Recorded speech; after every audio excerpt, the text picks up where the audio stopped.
Tiago capítulo 5.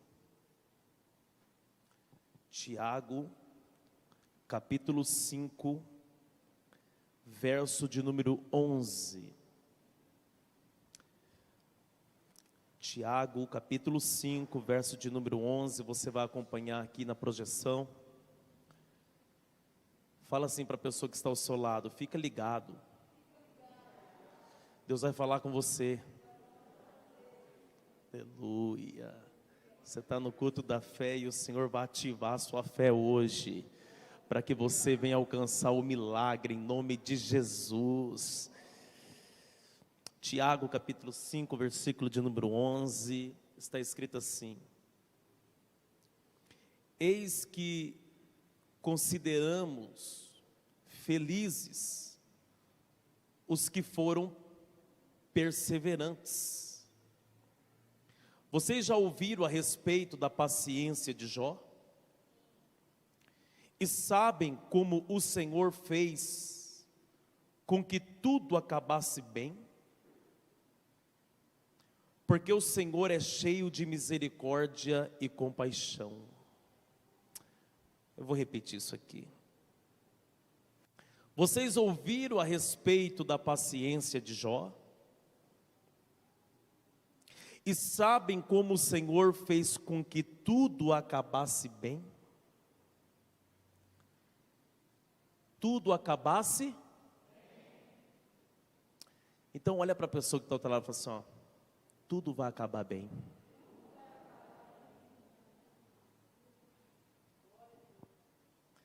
Esse é o tema da mensagem de hoje.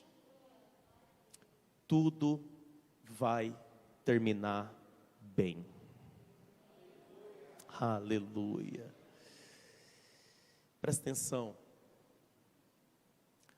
Quantos de nós, diante de uma situação difícil, diante da adversidade, diante das lutas, das provas, ficamos tomados pelo desespero, ficamos desesperados? Quem é que nunca, diante do dia mau, não ficou angustiado? Não ficou angustiada?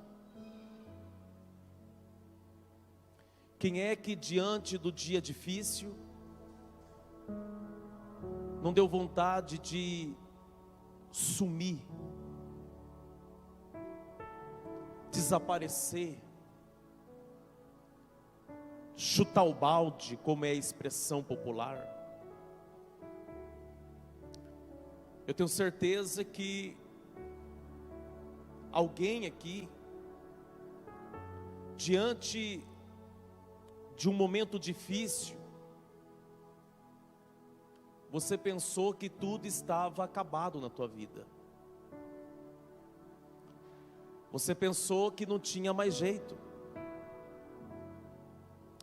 que já não havia mais uma solução. E geralmente, diante da magnitude da dor, diante da situação difícil a qual estamos vivendo, os nossos pensamentos, eles são sabotados. Até a nossa razão parece que é tirada. Entramos em um estado de angústia, que achamos que não tem mais jeito, não há mais uma solução, não tem o que fazer, não há uma saída, parece que é o fim, parece que eu vou sucumbir, vou perecer. Eu tenho certeza que se o Senhor me deu essa mensagem para entregar para você hoje, e essa mensagem serve também para quem está ministrando, porque antes de ministrar o seu coração, primeiro o Espírito do Senhor ministra o meu. É porque alguém hoje se encontra nessa situação, achando que é o fim. Talvez diante de um diagnóstico médico, e o resultado te assustou. Talvez diante da porta que se fechou naquele emprego que você trabalhou tantos anos. Talvez hoje você pegou aquela pasta que você guarda naquela gaveta com os boletos. E início de ano é muitos boletos, é muitas contas. E você percebeu que em meio àqueles boletos tem boleto do ano passado. O ano virou, você está vivendo um ano novo, mas as contas são antigas. E você acha que você nunca vai conseguir colocar as coisas em ordem. Ou nunca passou na sua mente esse tipo de pensamento? Nossa, eu vou terminar minha vida, e parece que eu vou terminar minha vida na prova, na dificuldade. Será que é só comigo que as coisas não dão certo? Porque eu começo a observar as outras pessoas, parece que está tudo indo bem. Aí a pessoa começa a ser sabotada por aquele pensamento assim: deve ser porque eu estou na igreja. Não, porque depois que eu fui para a igreja, a coisa arruinou. O negócio arrochou. Ou vai falar que você nunca ouviu as pessoas falar isso para você? Não, olha, depois que eu comecei para a igreja, que luta. Quem já ouviu esse tipo de frase? Levanta a mão.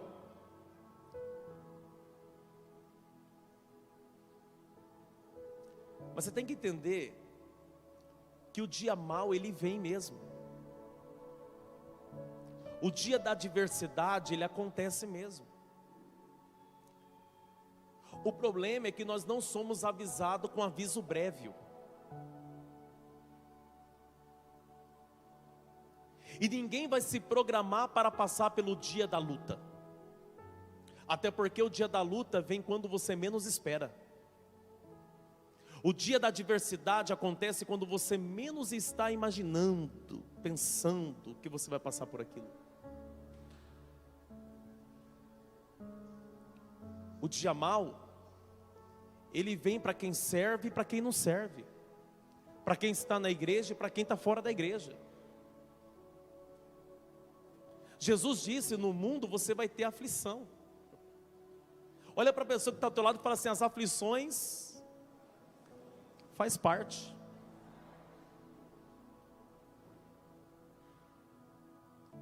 Até porque se eu não passar por situações adversas, eu não cresço.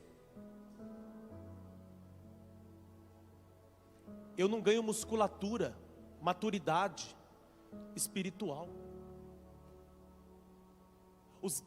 Os melhores marinheiros, eles são formados e eles ganham habilidades em dias de tormentas. O marinheiro, ele não se torna um bom marinheiro com um mar calmo. Ele se torna um bom marinheiro com o mar bravio. Você tem que entender que Deus permite certas situações na minha e na sua vida para que o nome dEle seja glorificado, para que o nome dEle seja exaltado. É como João capítulo 9, quando Jesus e os seus discípulos entram em Jerusalém. E a Bíblia diz que eles se deparam com um cego de nascença. Naquele momento, a Bíblia diz que os discípulos perguntam para o mestre: Jesus, quem foi que pecou para que ele nascesse cego? Porque na cabeça deles, eles entendiam que se alguém tem um problema é porque essa pessoa pecou. Nem sempre o pecado vai me levar para um tempo de adversidade, às vezes são situações da vida. É nesse momento que Jesus olha para os seus discípulos e diz assim: ninguém pecou não. Ele nasceu cego para que seja manifestado na vida dele a glória do meu Pai. Ele está passando por essa situação para que seja manifestado na vida dele a glória de Deus. Isso me faz enxergar os problemas de maneira diferente. Porque quando eu sou um servo de Deus, quando eu sou fiel a Deus e eu passo por um dia de adversidade, eu entendo que Deus está me conduzindo a um tempo de experiência com Ele. Deus está me conduzindo a um tempo de milagre. Por quê, pastor? Porque como eu vou conhecer um Deus que abre porta se a porta não estiver fechada? Como que eu vou conhecer um Deus que cura se eu não ficar doente? Como que eu vou conhecer um Deus que restaura se eu não passar por um tempo difícil, por um tempo de adversidade? Como que eu vou conhecer um Deus que faz milagre se eu não tiver necessitado de milagre? Então você tem que entender que essa dor, que esse problema, que essa dificuldade está te impulsionando para que você viva os melhores dias da sua vida, está te impulsionando para que você viva um tempo de milagre, um tempo de resposta da parte de Deus.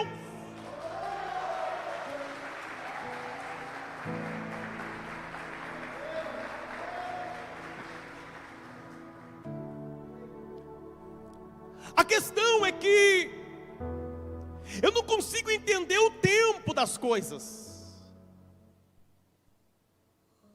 Porque talvez eu estou ministrando para alguém aqui que já faz 1, 2, 3, 4, 5, 10, 20 anos, que está passando por um tempo de luta, um tempo de adversidade, um tempo de aflição. Mas independente do tempo, você está numa casa, uma casa de oração, onde tem um Deus sendo adorado, que tem todo o poder no céu e na terra, e Ele é conhecido como Deus dos impossíveis. Esse Deus pode mudar toda e qualquer situação enquanto você está aqui dentro. Esse Deus pode fazer um milagre enquanto você está sentado aí. Ele já está gerando milagre, Ele já está fazendo milagre. Acalma a pessoa que está do teu lado. Coloca a mão nela e fala assim: calma, Deus está gerando milagre. Aleluia. Parece que as coisas não vão ficar bem nunca. E é isso que faz com que o nosso coração fique tomado de angústia. Quando que as coisas vão melhorar? Quando que as coisas vão mudar? Talvez você veja esse culto hoje, denominado culto da fé, e ele não é o culto da fé porque vai ter um momento aqui que nós vamos orar e Deus pode usar o pastor numa palavra de conhecimento. Não, ele é o culto da fé porque está recebendo uma palavra de Deus, a qual essa palavra vai fazer com que a sua fé seja despertada, e através da sua própria fé, ligada no Senhor, vai gerar o milagre na tua vida.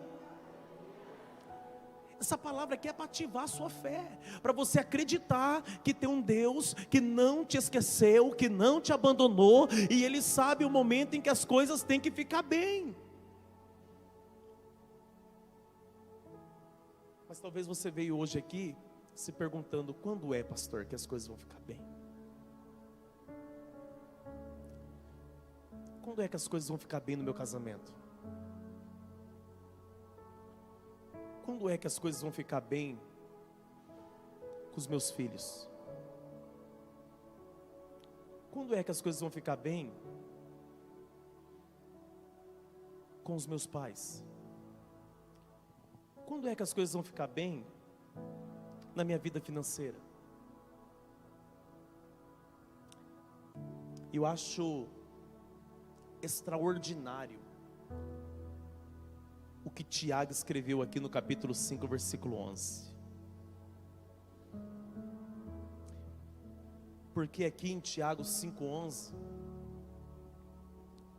e eu estou lendo numa versão NAA, ele diz assim: eis que consideramos felizes os que foram perseverantes. Não, ele está dizendo que toda pessoa perseverante alcança um dia de felicidade. Não, vou ter que repetir isso aqui. Toda pessoa que é perseverante alcança um dia de felicidade. Não. Tiago está dizendo que o segredo é ser perseverante. O que é uma pessoa perseverante? É uma pessoa que não desiste fácil.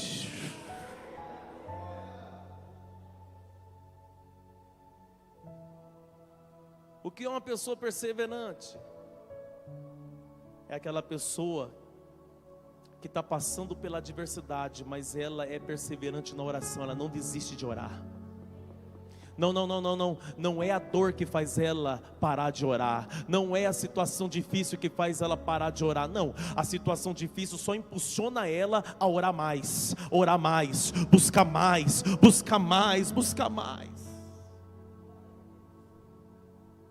Às vezes a resposta do seu milagre que você precisa está na perseverança. Você tem sido uma pessoa perseverante? Ou você é aquele tipo de pessoa que desiste muito fácil? Ou você é aquela pessoa que abre mão de maneira muito rápida?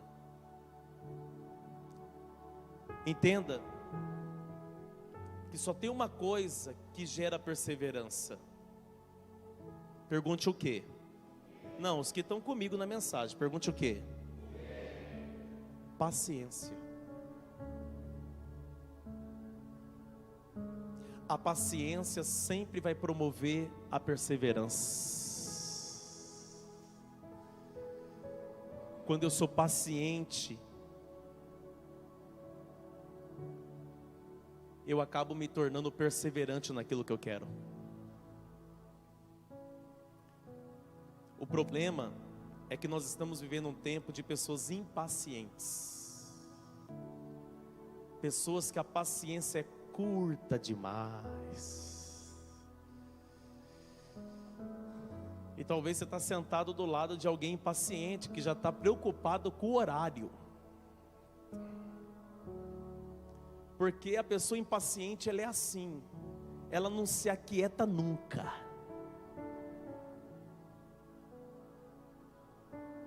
Você já teve que conviver com alguém impaciente? O impaciente, ele quer tudo na hora dele. Ele acha que está vivendo o mundo do Luan Santana. É só fazer assim?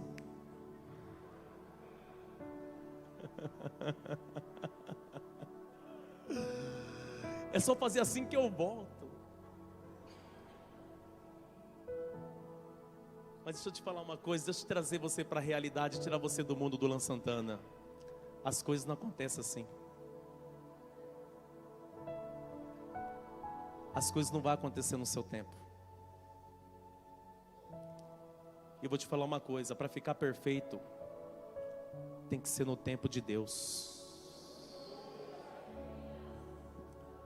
Já dizia minha avó, que quem tem pressa come cru.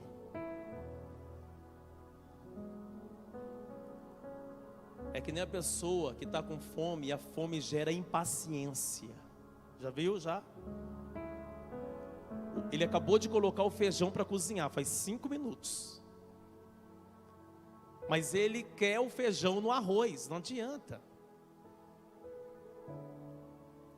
Aí daqui a pouco ele não aguenta, ele vai lá e tira. Com 20 minutos, sei lá, o tempo do feijão cozinhar. Aí ele vai comer feijão o quê? Cru. Você tem que entender que talvez o tempo da sua luta está sendo prolongado por causa da sua impaciência. Porque você quer tudo no seu tempo, do seu jeito. Olha para a pessoa que está do lado e fala assim, ó, não é bem assim não.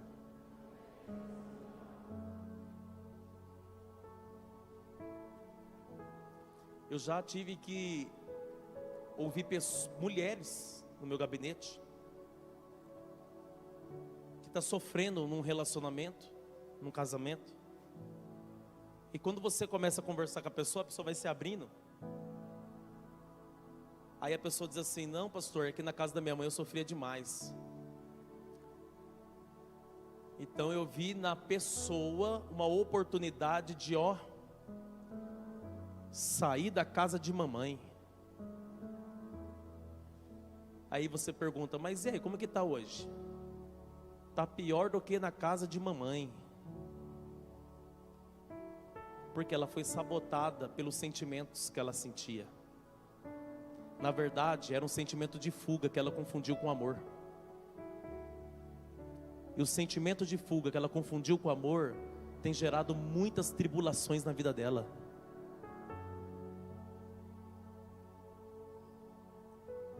Principalmente relacionamentos. Relacionamento é coisa séria. Porque você está escolhendo alguém que vai passar o resto da vida ao seu lado. Até porque casamento é uma viagem. E eu vou falar uma coisa para você, é uma viagem sem volta. Pastor, mas eu não aguento mais essa mulher. Filho, à noite toma um fitoterápico.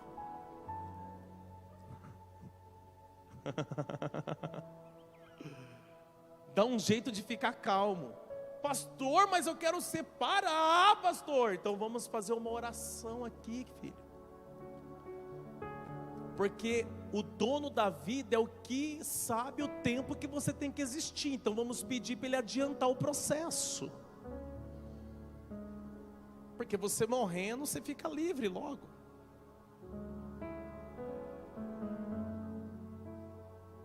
Quando eu falo sobre paciência, uma pessoa que é paciente, ela erra menos. Eu já errei demais. E eu sou um rapaz novo. Eu tenho 33 anos, mas parece que tem 17, né? Normal. Mamãe passou açúcar em mim.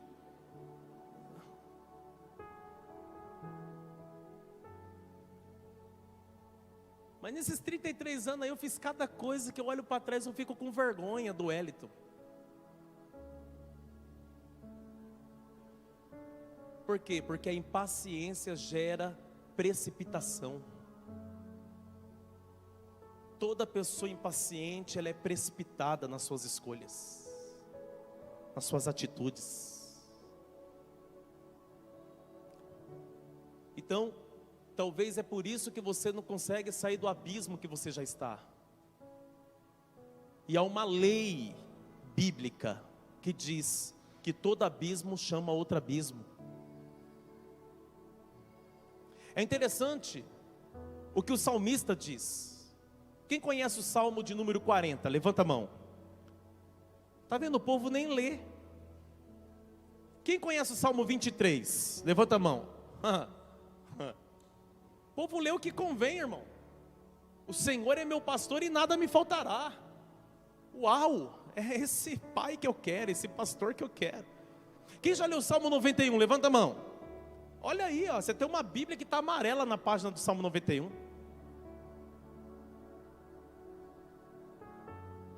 Aquele que habita no esconderijo do Altíssimo, a sombra do Onipotente, descansará. Direi do Senhor, Ele é meu Deus, o meu refúgio e minha fortaleza, nele confiarei.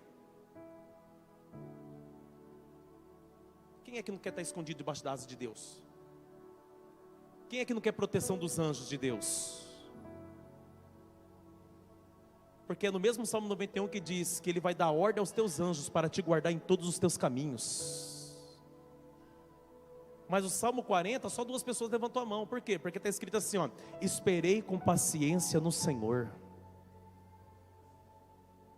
e Ele me ouviu.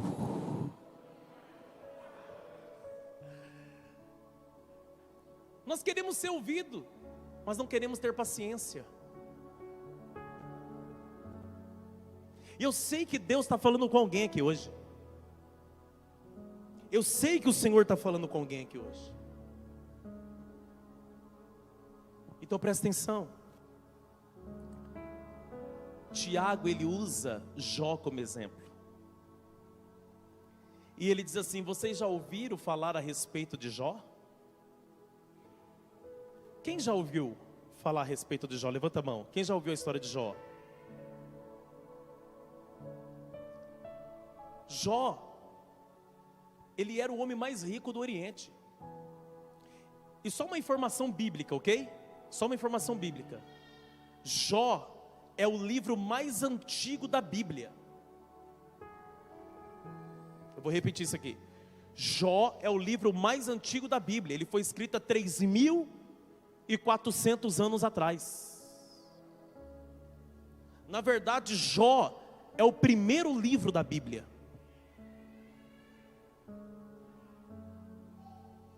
Por quê? Porque foi escrito por Moshe, por Moisés.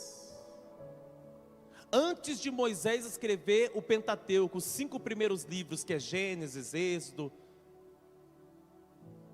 Levítico, Números, Deuteronômio, Moisés escreveu muito antes.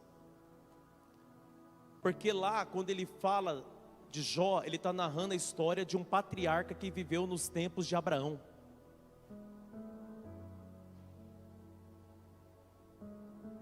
Então presta atenção. Jó era o homem mais rico do Oriente. Um homem que tinha tudo.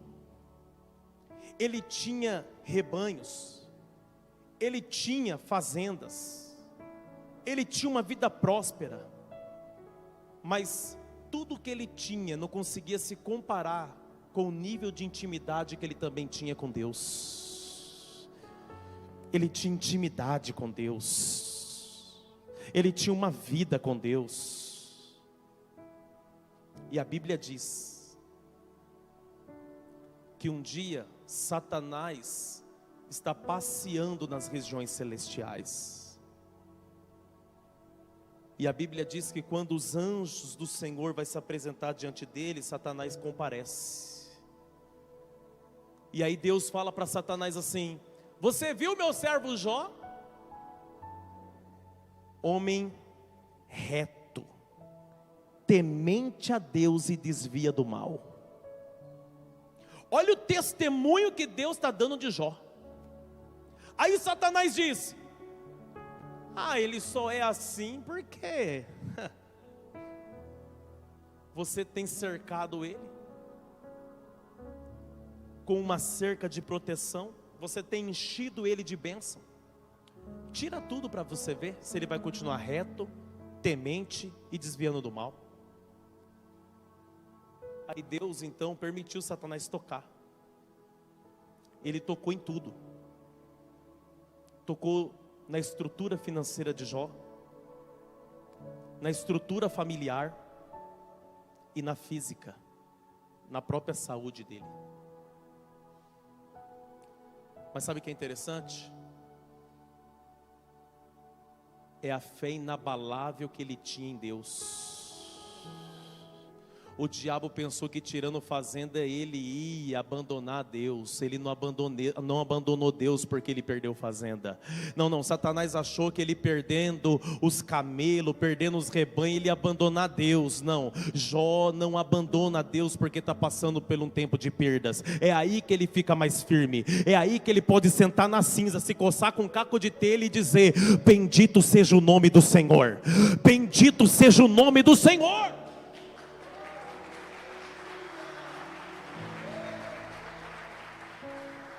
Até porque se eu desviar dos caminhos do Senhor só porque eu estou passando por um tempo de perda financeira, significa que eu nunca servi a Deus de corpo, alma e espírito. E eu nunca servi a Deus por aquilo que Ele é, mas eu servia por aquilo que Ele me dava.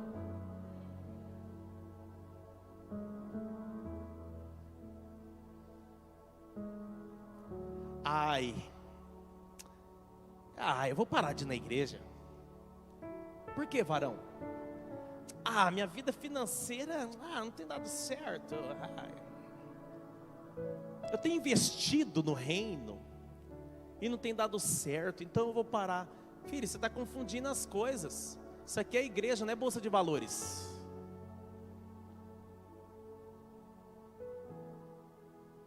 É reino. Olha para a pessoa que está do lado e fala assim: é reino.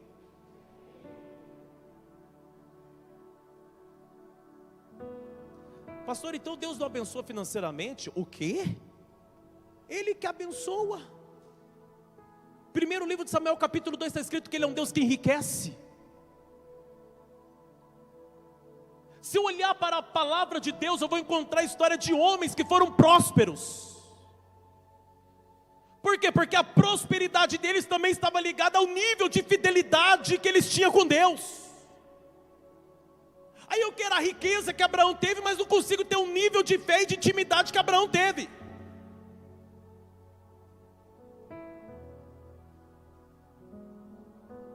O segredo está em obedecer e ser fiel.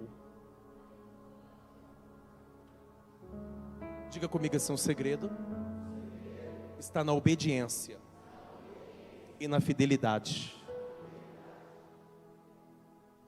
Quem quer que eu termine a mensagem, diga amém. Duas. Quem quer que eu continue, diga glória.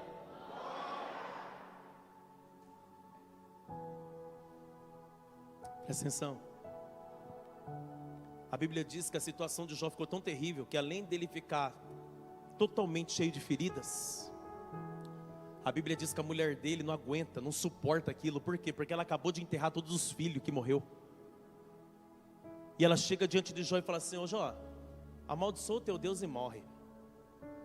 Ele olhou para ele e falou assim: você já recebeu o bem de Deus e não quer aceitar o mal?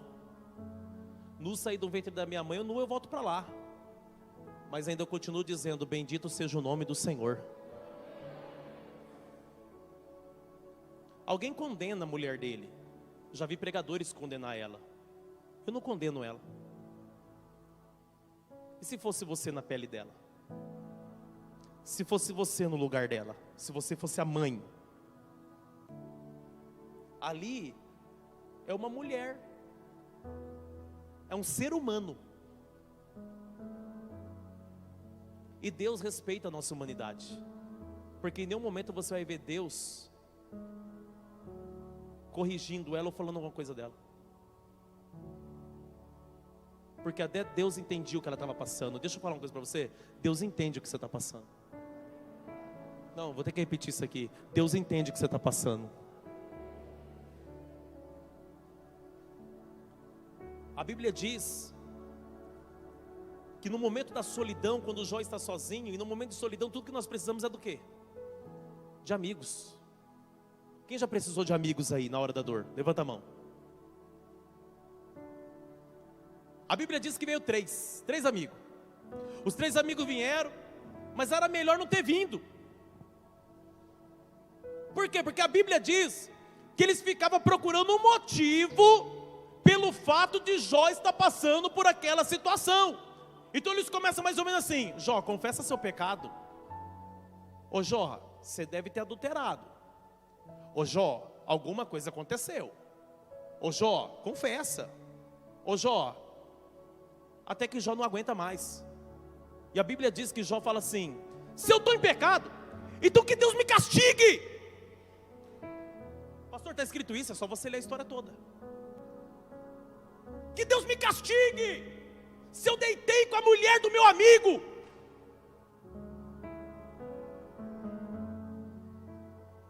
Porque vocês estão falando e não me ajudou em nada. Foi para isso que vocês vieram?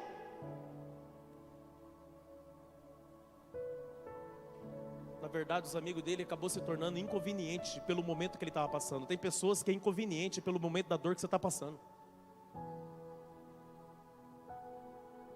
Deixa eu falar uma coisa para você. Tem pessoas que dependendo do momento que você está passando, se a inconveniência dele está te afetando de alguma maneira, se afasta.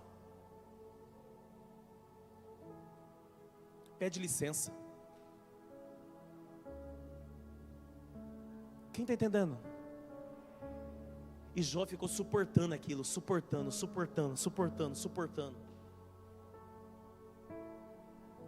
E quando tudo parece que já é o fim, que a Bíblia diz que Jó entrega os pontos, porque chega um momento que ele fala assim: se eu morrer agora, os meus olhos verão o Senhor. Agora eu conheço Deus mais de perto. Ou seja, ele já entregou os pontos. Talvez eu estou pregando para alguém aqui que já entregou os pontos. Deixa eu falar uma coisa para você. Talvez você está entregando os pontos e Deus tem um final diferente do que você está pensando. Porque talvez você está pensando que não tem mais jeito, mas Deus já está escrevendo uma história nova. Aleluia! Ei, parece que ele não vai viver a cura, parece que ele não vai ter a restituição do que perdeu, então parece que não tem mais jeito para nada.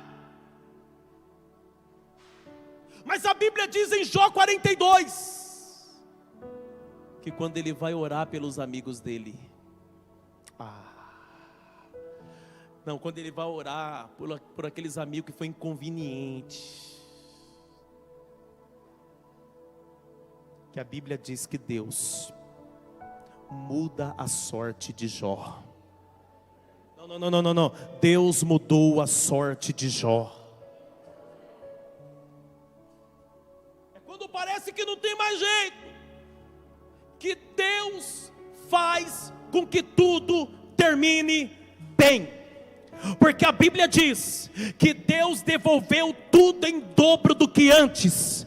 A Bíblia diz que com a mesma esposa, não foi com outra esposa, com a mesma esposa, ele teve filhos, e as suas filhas eram as mais belas de todo o Oriente, as mais desejadas. Deus mudou tudo, Deus virou o cativeiro, Deus mudou a história. Deus fez com que tudo terminasse bem. E Tiago diz aqui: vocês sabem como o Senhor fez com que tudo acabasse bem. Deus fez tudo acabar bem. E eu quero profetizar na tua vida que independente do caos que você está vivendo, o Senhor vai fazer tudo terminar bem. Vai acabar bem. Não se desespere. Deixa eu falar para alguém que está na internet: você não precisa tirar a sua vida, você não precisa tomar veneno de rato, você não precisa tomar um coquetel de remédio, você não precisa se jogar da ponte, você não precisa se enforcar, não precisa. Por quê? Porque Deus está escrevendo uma história nova, depois desse momento de dor que você está vivenciando hoje. As coisas vão terminar bem. Olha para a pessoa que está do teu lado e fala assim: vai tudo terminar bem.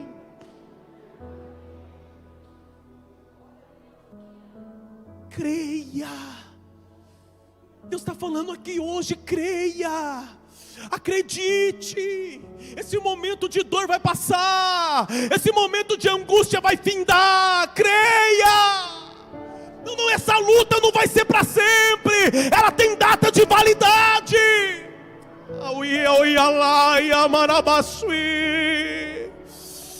Ei, quando nós olhamos para a história de Sara, a esposa de Abraão, que era estéril, ela já está com 90 anos e não pode dar um filho para Abraão, o filho da promessa. E é quando ela nem acredita mais que ela recebe o anjo do Senhor dizendo: este tempo, neste ano, a tua esposa Abraão vai gerar um filho. A Bíblia diz que atrás da tenda ela deu risada.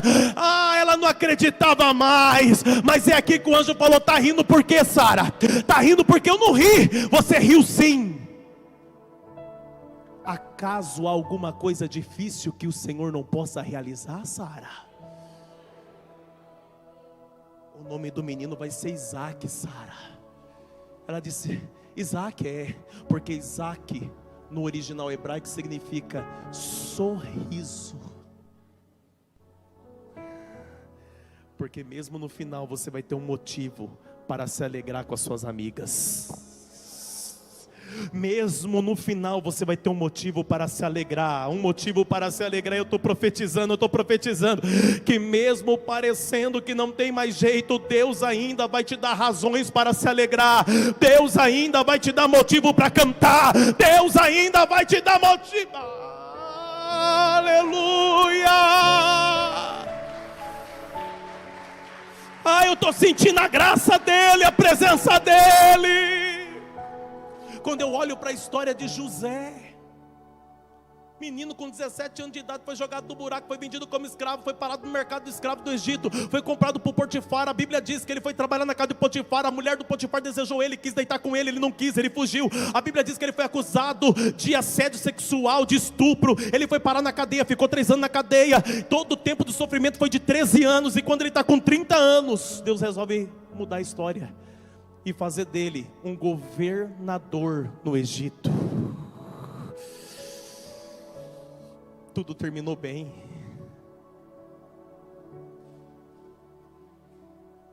Se terminou bem aqui, por que não pode terminar bem para você?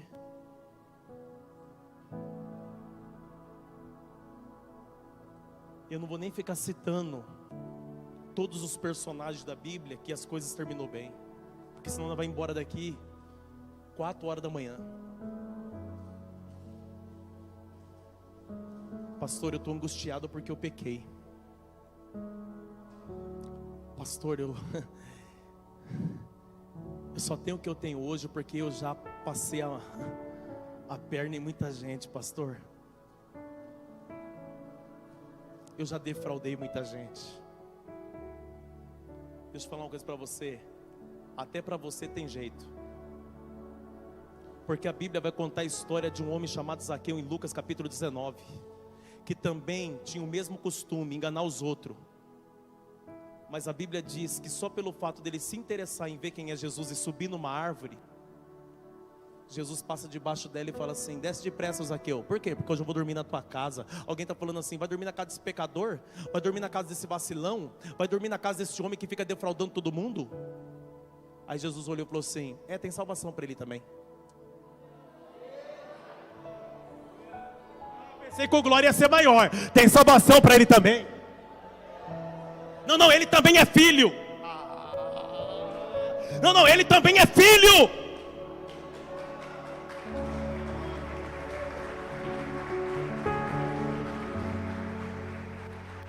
Pegaram uma mulher em ato de adultério, lá em João capítulo 8, levaram para Jesus. E todos estavam com pedra na mão, falando assim: e aí, mestre?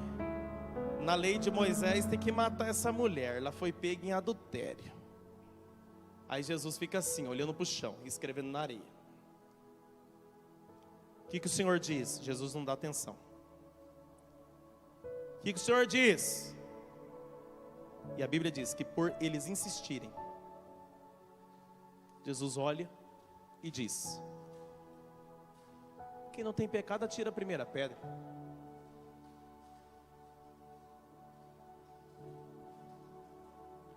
A Bíblia diz que foi saindo um por um e colocando as pedras no chão. Jesus olha para ela e diz assim: cadê os teus acusadores? Ela disse: foi tudo embora.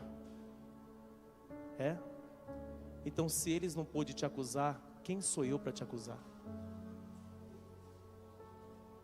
Vai e não peques mais. Hoje seria o dia da sua morte, porque o salário do pecado é a morte, mas trouxeram você para a pessoa certa. Aleluia. Por quê? Porque para você ainda tem jeito.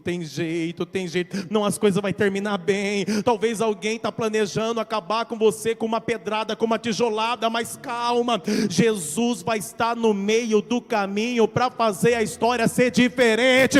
A história vai ser diferente.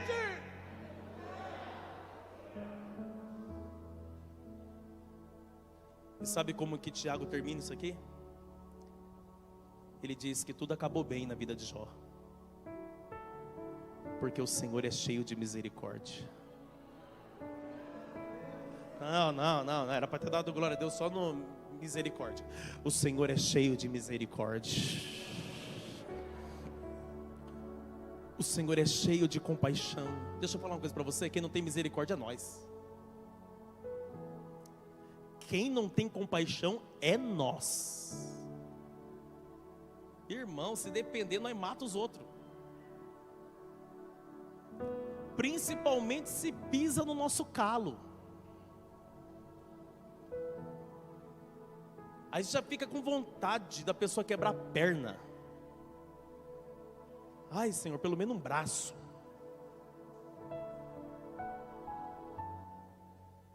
Vai falar que você já não sentiu isso.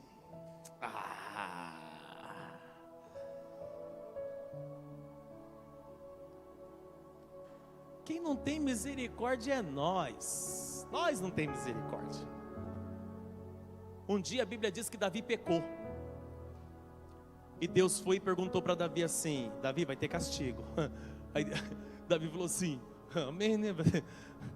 Mas eu quero fazer uma pergunta para você, Davi. Qual, Senhor? Você quer ficar na minha mão ou na mão dos homens? A Bíblia diz que Davi respondeu: eu quero ficar na sua mão, Senhor. Porque o Senhor é cheio de misericórdia. Agora o homem não tem misericórdia de ninguém. Deixa eu te falar uma coisa: se você tiver que cair na mão de alguém, cai na mão de Deus. Porque Deus, Ele tem misericórdia. Quem não tem misericórdia é o homem. Quando alguém falar assim: vou te colocar na mão de Deus, você fala: isso mesmo.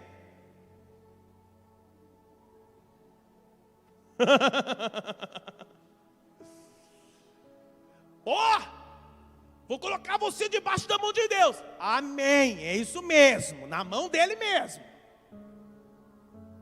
Porque se fosse na tua, já estava ferrado.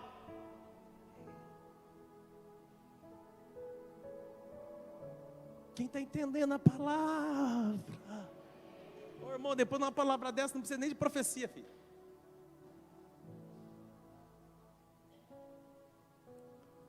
Diga assim comigo: o Senhor é cheio de misericórdia e compaixão. O Senhor é cheio de misericórdia e compaixão. Eu vou provar para você que Deus é cheio de misericórdia. Quer ver?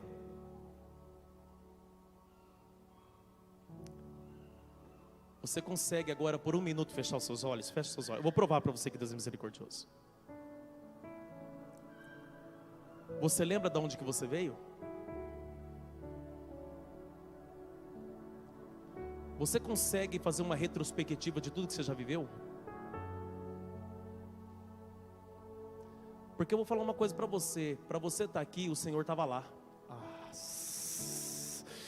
Não, para você ter chegado aqui, o Senhor estava lá, no dia que você chorou, no dia que parecia que era o fim, no dia que você sofreu aquele acidente, no dia que você caiu dentro daquela cadeia, no dia que você passou por aquele momento difícil, quando te cercaram para te matar, o Senhor estava lá. Você chegou aqui, rapaz, você chegou aqui e está questionando a Deus por quê? Ele teve misericórdia da tua vida. Tem pessoas aqui que não era nem para ter nascido, porque a mãe tomou chá para abortar. Mas o Senhor colocou a mão nas paredes do útero da sua mãe, segurou pelo cordão umbilical e falando: esse aqui é meu, esse aqui é meu, esse aqui é meu, esse aqui é meu, esse aqui é meu.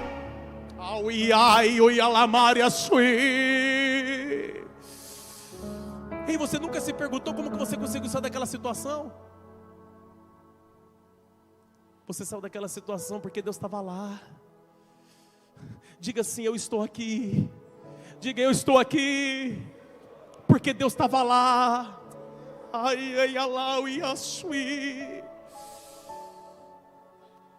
misericórdia dele se renova a cada manhã na minha vida e na sua vida. Nós não prestamos.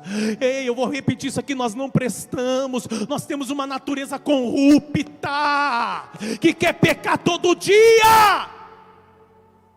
Mas é a misericórdia dele que nasce quando o sol nasce. A misericórdia dele. Eu não estou aqui porque eu sou merecedor, eu estou aqui porque Deus é misericordioso. Vou repetir, eu não estou aqui porque eu sou digno disso. Eu estou aqui porque Deus é misericordioso e a graça dele me alcançou. A graça dele te alcançou. A graça dele te alcançou. O que é graça, pastor? É um favor imerecido. É você retribuir com bem aquela pessoa que te causou mal. Isso é graça. Foi isso que Deus fez por nós. É por isso que Paulo, ele diz: a tua graça me basta. A tua graça me basta. A tua graça me basta. A tua graça me basta. Eu não sei o que eu vou alcançar amanhã. Eu não sei o que eu vou passar amanhã. O importante é que hoje a tua graça me basta.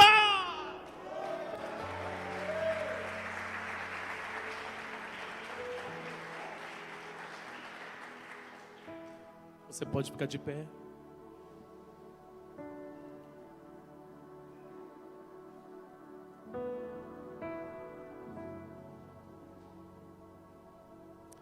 Quem foi abençoado por essa palavra? Foi uma palavra simples. Uma palavra, né? Do cotidiano.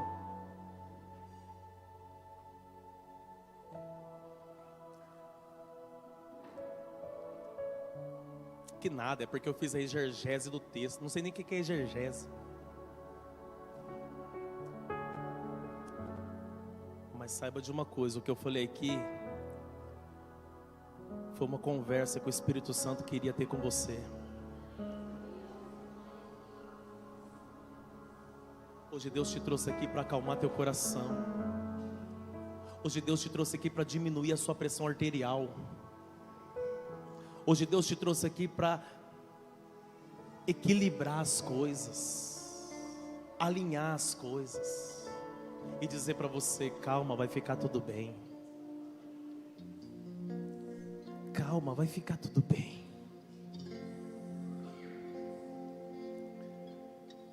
Nesse momento nós vamos orar. Nesse momento nós vamos fazer a oração da fé. E eu quero ler